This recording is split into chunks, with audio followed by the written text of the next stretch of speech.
because I'm always yelling at y'all and your children and your husbands and things at the house. So I'm gonna start out soft. Hey, welcome to the winner circle. Get up, girl. Come on, get your crayon, get your pen. We are here, girl.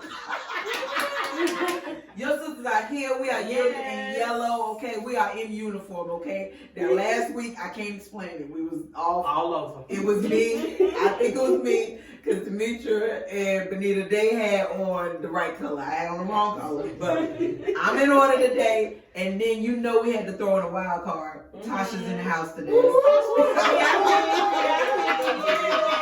That's the wild card here today, sisters. And so the winner circle, you know what this is? This is our Bible study. This is our time to come together as sisters in the evening.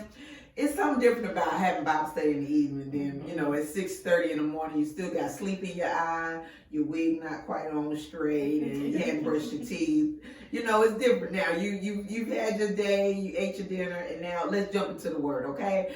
So we are still dealing with the winning woman. What makes the winning woman? I mean, I think this is the best topic to have when you're in the first quarter of the year, because your first quarter of the year, it sets you up for the rest of 2021. The way you start the year will determine the way you finish the year. And I don't know about you, but I want to start it right. Right. What y'all think, sisters? Yes. I want to start it right. I want to start it focused, and I want to make sure that I have aligned my life with the Word of God. So remember the 425 rule. If you don't remember it and you didn't see the last Bible study, we're going to give it to you like so right now. And we have already made like hand signs and everything for the 425 rule. Okay? And so the 425 rule, this is the formula for the winning woman. Number one, consistency. Consistency is what breeds success in a winning woman. When a woman can be consistent, we say it all the time, not just having that starting power, but having that staying power. It's so important. The second one, content. What are you giving to the world?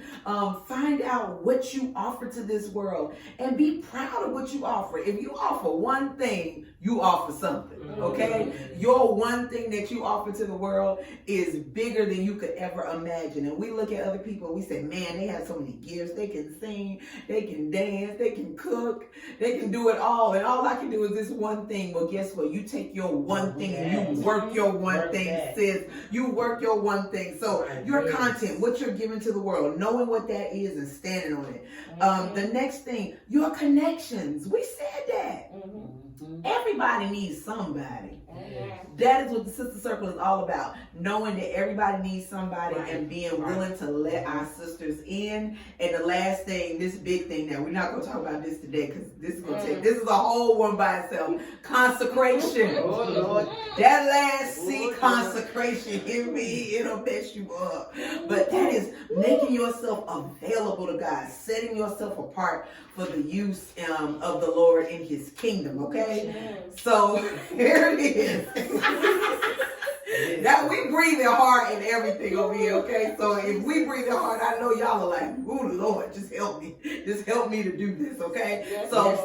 We're gonna talk about, let's talk about this word of consistency and talking about content, what we offer to the world and knowing who we are, knowing what we give to the world, what we offer to the world. So many of our sisters have said that they're trying to figure out, what's my purpose?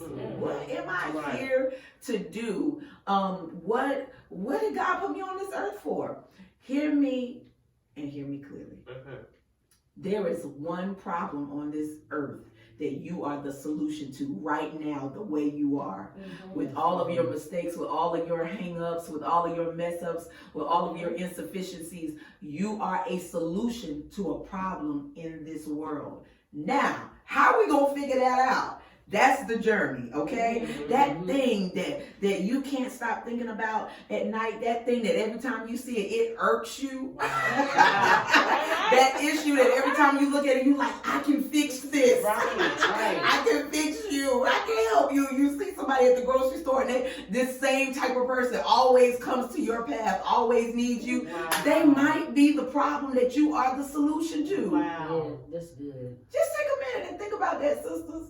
Wow. What is the problem that always irks me every time I see it and I'm running from it and God is running it to me? Because I'm the solution. I want you to tell your sister that. Tell her, you are the solution. You are the solution. You are the solution. Wow.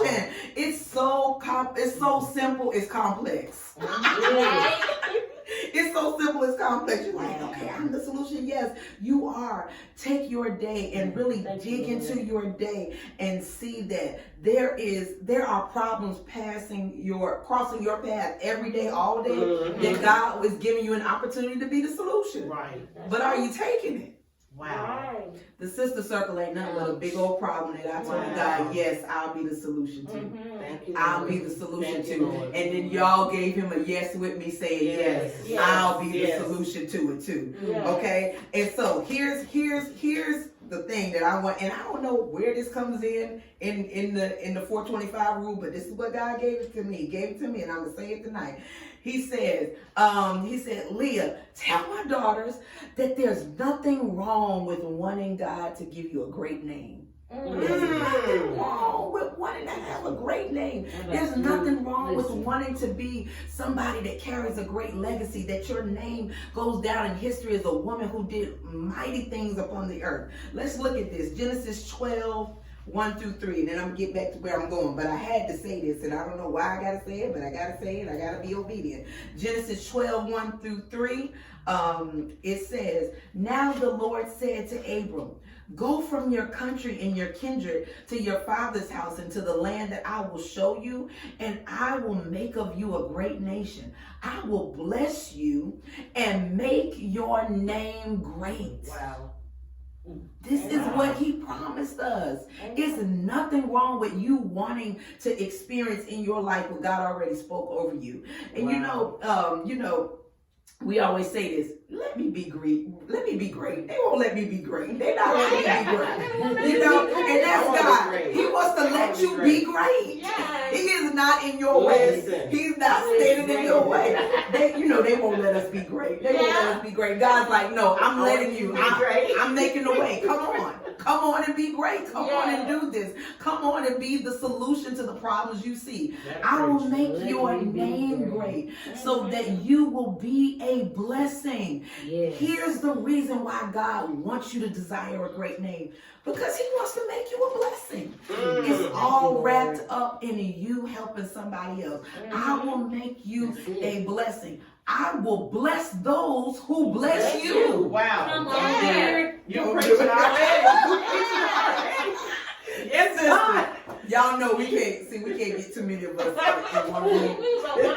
Too many sisters in one room. It breathes like crazy. Okay? It's all up in here. We're on one accord. Exactly. Imagine if we were doing like the prayer nudge in the mornings, it would be pandemonium every morning at 6:30. All of us pumping each other. We putting the organ, Sister Reba puts the organ up every morning. It would be pandemonium. He said, I will bless those who bless you, and those that dishonor you, I will curse.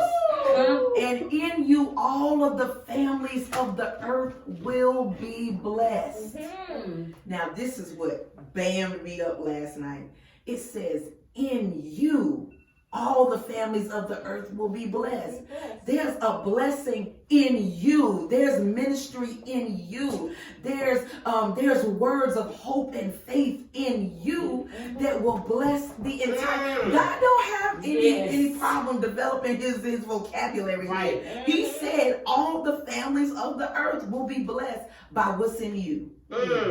I want you to put more value on what's in you, sister.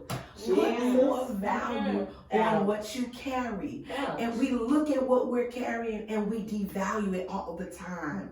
And you know, I've had to get myself out of that. Even as the sisters, as y'all share with me how the word is blessing you and how what I'm saying is helping you, you know, I find myself saying, oh, that wasn't nothing. But God, He's getting me right here. What I've given you, no, it wasn't nothing in your power, but it was something. It was something mighty that I imparted into you. Okay, and so here's my next. Now we still in the 425 rule, but let me get this real quick. What God invested in you, here's what He said: I invested in you, but I need you to invest in yourself. Yeah. I'm about to run. I need you to invest in yourself. As God makes you a winning woman and a great woman, God said, I want you to find ways to invest in yourself. Go back to school. Get a certificate in something. You know, work on your credit score. Come on, invest in yourself. Yes. Invest in yourself. It's okay to invest in you. That's a word all by itself. You see me just looking at this camera. It's okay to invest in you, Bonita. It's okay, Tasha. It's okay, Demetra, to invest in you. And we invest in so many other people. You know, we're giving donations and we're helping people do this. Oh, let me help you, let me help you. Yes. What about you? Wow. What about investing in the greatness in you? And so this first quarter, here's your first homework assignment. This first quarter, I want you to find one way to invest in you. I have to put it about. Bonita, like, I already got mine. I already got mine. Find a way. Go get that LLC for your business. Go get that finalized. You know, go get your EIN, your tax number. I know why I'm saying all this business stuff, because I know we got a bunch of entrepreneurs, you know. But find a way to invest in you. Take time to spend time with a mentor. Find a way to invest in yourself. That's what we're going to do. So if you want your content, what God has placed in you, to be valuable, you got to first invest in you. Hello. It banned me up, so I'm hoping I'm not the only one over here. Oh, Jesus. I'm hoping I'm not the only one. Okay, 2 Timothy 1, 5 through 7. Yes. Okay? It says, 2 Timothy 1, 5 through 7. Now, this is Paul, and he's talking to Timothy. You know, Timothy is his protege, and he's reminding Timothy that, listen, what's in you is not something to sneeze on now. This is something powerful that has been placed in you by God, and this is something that comes down through your bloodline. Okay, he's reminding him of how potent that this oil that's on his life is. Okay, 2 Timothy 1, 5 through 7. It says, I am reminded of your sincere faith, which first lived in your grandmother Lois and in your mother Eunice, and I am persuaded that it lives in you also. Wow. For this reason, I remind you to fan the flame of the gift of God which is in you through the laying on of my hands. Yes. And the KJV says, stir up the gift. Yes. Stir the gift. Work the gift, okay? Don't just take, a lot of us have many gifts, but they're in its rare form. You know, it's in its raw form. It's going to take a little bit of stirring. It's going to take a little bit of working with to make it something that God can use. He said, fan the flame, stir the gift of God, which is in you by the laying on of my hand. Yes. Verse number 7. For the Spirit of God gave us now listen, I like the way the NIV is saying it. For the Spirit of God given to us does not make us timid, but it gives us power, love, and self-discipline. And last one. Well, Lord, That last one. That last one, okay? There it is, the consecration part. It lines up with the self-discipline. God saying, look, I placed something in you, but here's the things that'll mess it up if you walk in a spirit of fear. Whoa. Here it is. That's what'll mess it up. That's what'll mess it Oh up. my gosh. If you walk in a spirit that makes you think that you gotta be timid, you gotta sit in the backdrop, you don't have what it takes. No, sister, you in the sister circle. We don't play That's timid. right. We don't do timid no more. Yeah. Maybe in the past, but not now, okay? It gives you power. It gives you love. It gives you a sound mind. It gives you self-discipline. Knowing the gifts of God that is in you, it makes you walk in a confidence that you didn't even know you had. You didn't even know you had this confidence in you. But knowing that what's on the inside of you has nothing to do with you and everything to do with the man that made you. Listen. It'll cause you to walk in a confidence, and I want you to see yourself walking in a confidence as it concerns the gifts that God has given you. Okay, so now we took the gifts test, and I hope, sister, that you did take the gifts test. And if you haven't, then I want you to. Maybe we'll connect the link to this Bible study. But I want you to take that gifts test, and I want you to look deeper into the problems in the earth that you are the solution to. Wow. Okay, now here it is. So we got this gift. We're stirring this gift. We're being disciplined. We're being consistent. We're consecrating ourselves so that this gift has a fertile foundation to grow upon. That's it. Ooh. That's it. You got to pour everything into yourself. You got to pour everything into this gift, because there's 3 phases in the development process of a winning woman, okay? There's 3 phases. First, you're going to go through the discovery mode. Now, a lot of us are in this discovery mode, trying to discover now, who am I and what? You're in discovery mode. After you discover the gift, then it's time to develop that gift. It's time to develop that gift. Then here's the last one. It's time to demonstrate.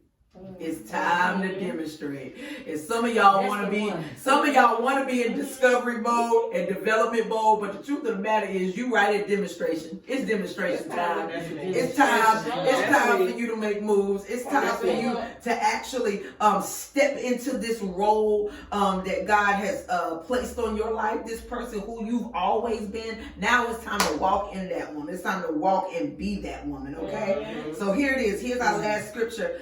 In knowing, when you know that where you are is not temporary, and now it's time to launch out. Right. Here's 2 Kings 6, 1-7. It's going to help you. It's going to help you to do the whole thing, okay? It's going to help you to move into bigger and better. 2 Kings 6, 1-7. Now, this is Elijah and his crew of prophets now, okay?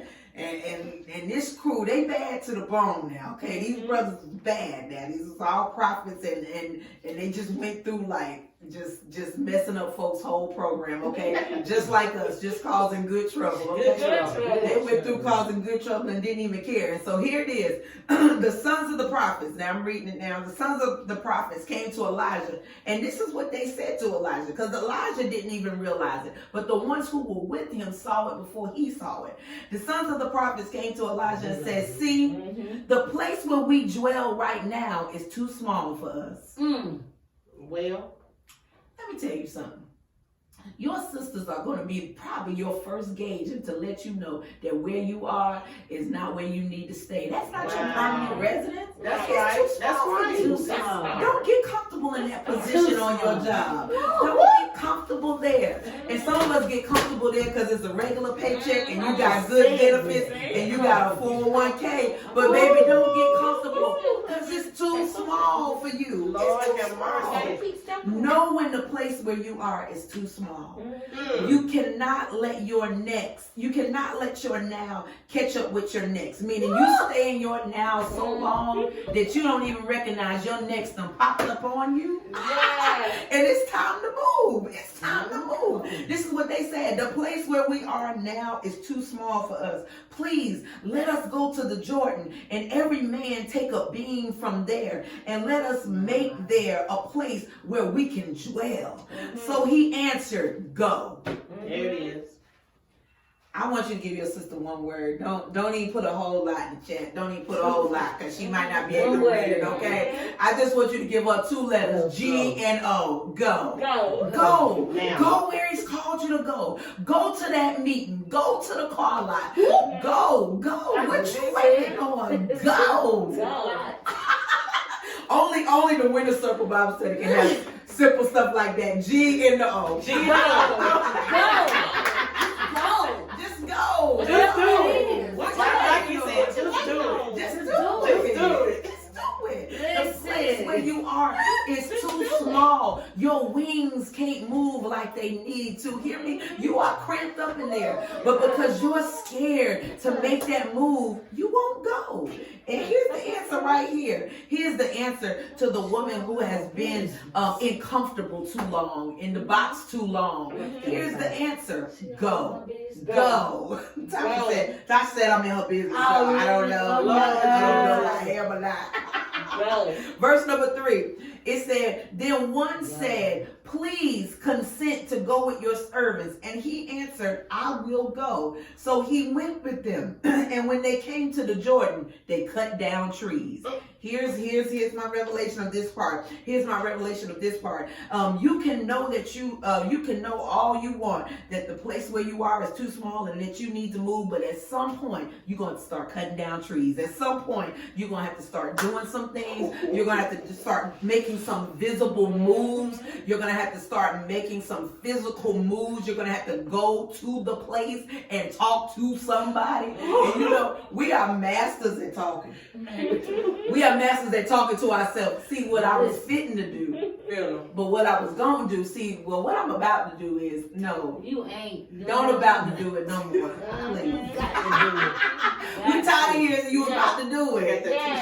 No, you're not about to do it no more. You're going to go do it. You're going to cut down some trees. You're going to do the hard work. You're going to get your axe and make a move. Hear me, sister, and hear me clearly. Before the end of March, I need you to make a move. I need you to do something. I need you to make a phone call. I need you to talk to somebody. I need you to print out your resume. I need you to do something. I need you to make a business card. I need you to do something. Mothers, are y'all on here? Yes. Mothers, if y'all are on here, tell your babies, tell them to do something. Tell us to do something. Get us moving. It's time to do something. They saw the need for expansion before Elijah even saw it. And Elijah was the leader, but they saw it before he even did. And what I love about Elijah is that he wasn't so high-minded or prideful he couldn't receive from somebody who hadn't been where he was. He was able to receive from those who he perceived as his proteges, his mentees. And so don't be picky, and I've been saying that. Don't be picky about who God uses to speak into your life when you're expanding and trying to be a winning woman. Hear me? It could be the dude in the checkout aisle in the grocery store just say something to you. God can use, if he can use a donkey, hear me, to speak and turn somebody from going in the wrong direction. He can use anybody to speak to you. And you know, sometimes you can just be at a random place, the gas station, anywhere, or you just overhear a conversation two other people are having, and it's God's way of speaking to you and telling you that it's time to move. It's time to move. It's time to move. So have your ear open to the ways God tells you to go. Have your ears open, okay? And this is the way God builds the winning woman. This is how he builds you. One faith step at a time. One tree at a time. Lord have mercy. Listen, one tree at a time. And I'm telling you, I've never cut down a tree before. But God knows. I watched my daddy one time, and God knows, I think it took about 5 days to cut this tree down. You know, because every chop, every chop takes so much strength, and the tree is resisting. The tree is resisting that chop because it's so strong and big. But you got to stay at that thing. You got to stay consistent at that thing, because at some point it's gonna fall, and God will make the way place for you to move through. You got to cut down the tree. We talk about a whole lot of manly stuff like trees and stuff. I know. I know, but this is God's way of processing us for ministry, okay? So we gotta be willing. We gotta be willing to stay consistent. Stay at that tree. We gotta be willing to hear from somebody that we may not necessarily be used to hearing advice from, okay? We gotta be willing to hear from somebody that God is using to shift our mentality. You gotta know for yourself when you're in a place and you've been there too long, but you're comfortable. You gotta be honest with yourself. You know what? I'm comfortable, and it's messing with my consistency. Mm. It's messing with my level of consecration. Come on. It's messing with me. It's messing with my content. I ain't even studying or praying anymore because I'm so comfortable, and I just think that God's going to always just hold me up, and it's always going to be all right. And sometimes God will put you out there on risky ground because it'll put you back on your knees. Yeah. You know, sometimes God will do that. Just Already right back on your knees. Okay? Yes, it This is what I want you to write down. I want you to write it down. I want you to write it big. The move is necessary. The move is necessary. It's necessary. It's necessary. Where is he moving you to? What is he moving you to? What problem is waiting on the other side of your move that you are the solution to? Who is it? Who is that's waiting on you? And I really feel like some of us, we know exactly who it is, but we're ignoring it. And we know exactly what it is, but we're ignoring it because we know that this next step is going to take a lot of sacrifice. Yes, Lord. It's going to take a lot of sacrifice, and it's going to take a lot of risk, okay? Okay. So, he is trying, reasons why God is trying to expand our life, because what's in you is bigger than you. It's bigger than you, and the only way God can make room is if he stretches the carrier. Oh, Lord. If he stretches the carrier. And I talk about it all the time when I was having the twins. Somehow, some way, I stretched 90 pounds bigger, okay? 90 pounds. Carried it so well.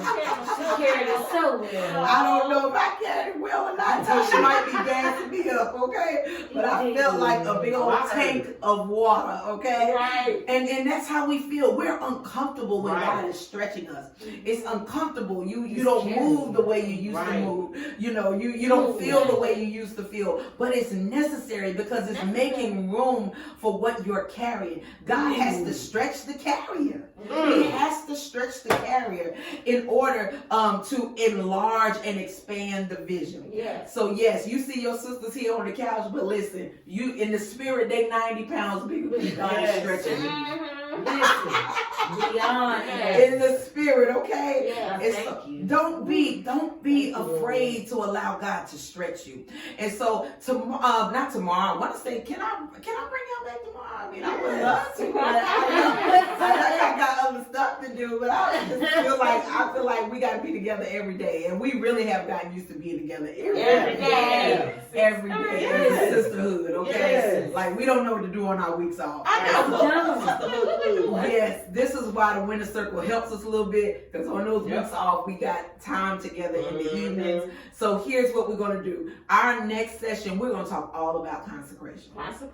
All about that C word, consecration. We talked about cutting down that tree, staying at it, not leaving that thing until you see it fall, until you see God make the way clear.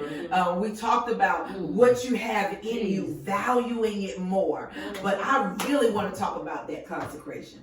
So next time, sisters, if you will come back and join us, we're going to talk all about that C word, consecration. This is a churchy word, okay? This is a churchy word. Wear your Sunday hat to the next Winter Circle, okay? And your stockings. And your stockings, okay? And your girdle, okay? I want us to be real churchy for the next one. We are learning how to be winning women. That 425 rule, I'm going to dig all through there. I'm just going to be in all of the 4, okay? So just stick with me. And I believe that by the time we get to the end of this series, we are going to have made some moves that have cleared the way for God to do exactly what he said he would in our life. Amen. We love you. Oh, your sisters. And we will see you next time. Bye, girl. Bye.